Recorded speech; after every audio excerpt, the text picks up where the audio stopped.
Bonjour tout le monde, aujourd'hui une nouvelle vidéo. On va voir ensemble la taxation en termes de frais de succession d'un patrimoine, on va dire, important, composé principalement d'immobilier. Donc on va faire une simulation de tout cela pour un peu voir combien l'État prendra à vos héritiers si vous êtes un investisseur immobilier relativement important. Donc pour faire ma démonstration, je vais prendre un patrimoine euh, une simulation de patrimoine. Donc, on va prendre un particulier qui va décéder et avant de mourir, il avait une résidence principale à 300 000 euros. Ah oui, je fais une petite aparté, je vous mettrai en description l'ensemble du raisonnement pour que vous puissiez suivre avec mes dires l'ensemble de ma démonstration. Donc, je reprends. On va dire que la personne avait une résidence principale d'une valeur de 300 000 euros. La personne avait 4 immeubles de rapport ou appartements pour une valeur totale de 800 000 euros, donc c'est important. Et la personne avait accumulé 300 000 euros d'épargne dans sa vie.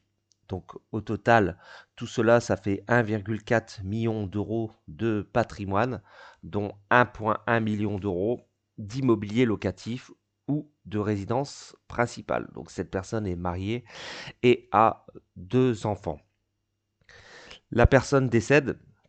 Donc déjà au décès, comme vous le savez en France, ou si vous ne le savez pas sur l'immobilier, c'est que vous êtes d'une naïveté, mais alors faut reprendre tout dès le départ, mais je pense pas que je m'adresse à des personnes qui sont très naïves. Il y a une grosse taxation de l'immobilier en résidence principale et l'immobilier locatif. Et donc évidemment, l'État va se servir amplement là-dessus, puisque l'immobilier, comme son nom l'indique, ne va pas se délocaliser en Suisse, au Liechtenstein et en Belgique, il reste en France, donc on peut le taxer très aisément et l'État ne va pas se gêner, je l'ai déjà dit dans d'autres vidéos. Mais alors là, vous allez avoir un cas concret de ce que la personne défunte va laisser à sa femme et ses enfants après avoir accumulé des immeubles, des appartements. Donc, on avait dit qu'il y avait 1,4 million d'euros de patrimoine immobilier pour la plupart. Donc au décès, l'épouse reçoit 25%. 25% de ces 1,4 million d'euros donc vont à l'épouse.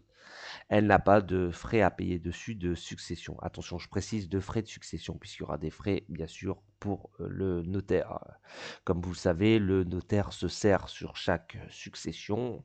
Les notaires, pour les connaître un peu, ont toujours tendance à se plaindre puisqu'ils disent on est énormément taxé, on donne énormément à l'État. Je rappelle que le revenu médian des notaires, donc qui gagnent de l'argent sur l'immobilier, sur les frais de notaire et sur les frais de succession entre autres, est de 22 000 euros par mois. Donc, ouais, quand vous voyez un notaire qui est toujours en train de se plaindre, voilà, gardez bien en tête que le revenu médian est de 22 000 euros par mois imposable. Ok, ça resitue les choses.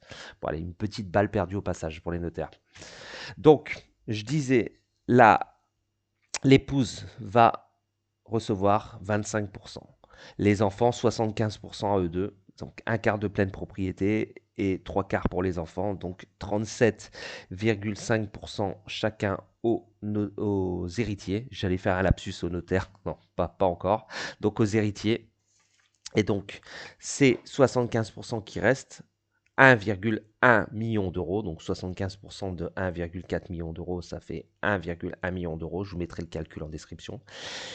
Ça fait donc 550 000 euros par enfant. 550 000 euros par enfant. Attention, les immeubles ne sont pas vendus, on est bien d'accord, hein, on garde ça en tête. C'est pas liquide, c'est pas on vend l'immeuble tout de suite. Toute la durée de la succession, si ça dure plusieurs années, il faudra que les héritiers et les co-héritiers payent l'ensemble des charges des immeubles. Donc, eau, gaz, électricité, s'ils sont libres, s'ils sont occupés, il faudra qu'ils payent bien sûr la taxation sur les loyers, la taxe foncière, enfin vous connaissez. Donc chaque enfant va toucher donc 37,5% de l'ensemble de l'héritage, donc 550 000 euros. Sur ces 550 000 euros, comme vous le savez, ou si vous ne le savez pas, je le rappelle, il y a un abattement de 100 000 euros. L'État, dans sa grande générosité, admet un abattement de 100 000 euros pour chaque héritier.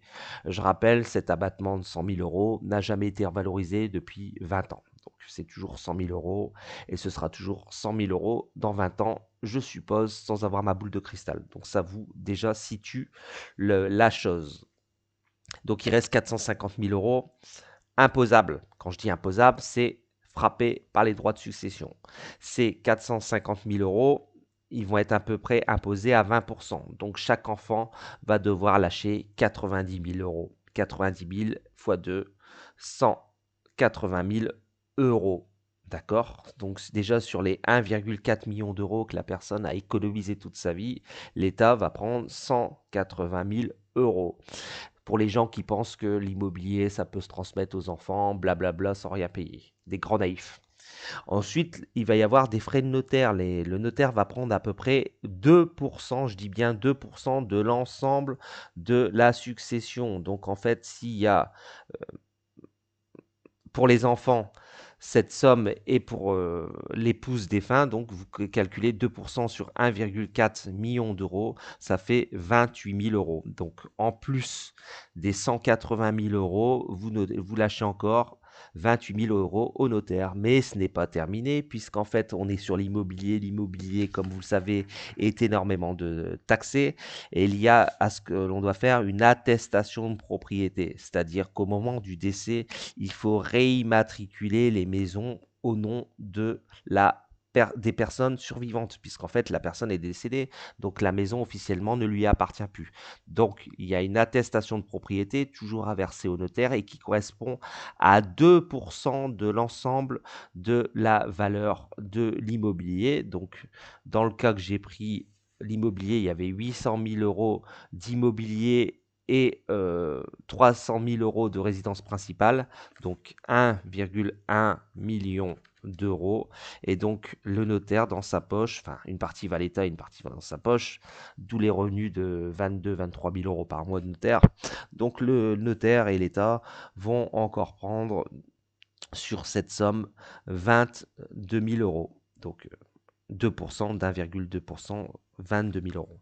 Donc voilà, donc au total, si vous pensiez que tout allait dans la poche de vos héritiers, vous pouvez mourir tranquille et savoir qu'en fait, l'État et le notaire vont prendre au total 40 000 euros pour le notaire et 180 000 euros pour le l'État, j'ai du mal à le dire. Donc plus 180 000 euros.